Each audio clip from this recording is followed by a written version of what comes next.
ஆத்மி மாநிலங்களவை எம்பி சுவாதி மலிவாலை தாக்கியதாக அளிக்கப்பட்ட புகாரில் டெல்லி முதல்வர் அரவிந்த் கெஜ்ரிவாலின் தனி செயலர் பிபவ்குமார் போலீசாரால் கைது செய்யப்பட்டுள்ளார். இதுகுறித்து சுவாதி மலிவால் அளித்த புகாரில் கெஜ்ரிவாலின் தனி செயலர் பிபவ்குமார் தன்னை தகாத வார்த்தைகளால் திட்டி கன்னத்தில் பலமுறை ஓங்கி அறைந்தார் எனவும் தெரிவித்திருந்தார். மேலும் தன்னை தரையில் இழுத்து தள்ளியதில் தனது ஆடைகள் கிழிந்து அலங்கோலமாக்கியதாகவும் கூறியுள்ளார். மேலும் தனது மார்பிலும் வயிற்றிலும் அவர் எட்டி உதைத்ததாகவும் புகார் அளித்திருந்தார். எம்பி சுவாதி புகாரை ஏற்றுக்கொண்ட போலீசார் அரவிந்த் கெஜ்ரிவாலின் தனி செயலர் பிபவ்குமாரை கைது செய்திருந்தனர். தற்போது டெல்லி முதல்வர் அரவிந்த் கெஜ்ரிவால் இல்லத்திலிருந்து கைப்பற்றப்பட்ட சிசிடிவி காட்சிகள் இணையத்தில் வெளியாகியுள்ளது.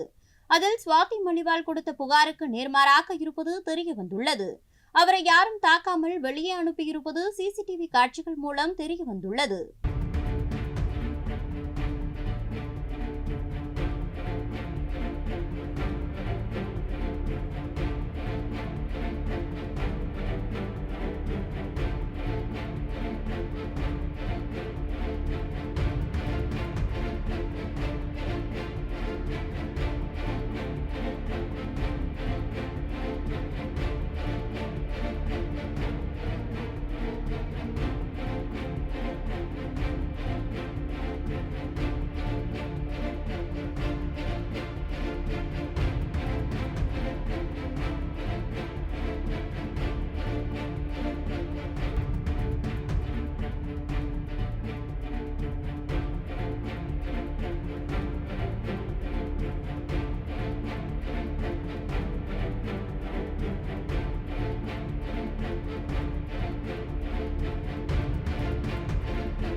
செய்திகளை உள்ளது உள்ளபடி தெரிந்து கொள்ள ரெஃப்ளெக்ட் நியூஸை சப்ஸ்கிரைப் பண்ணுங்க.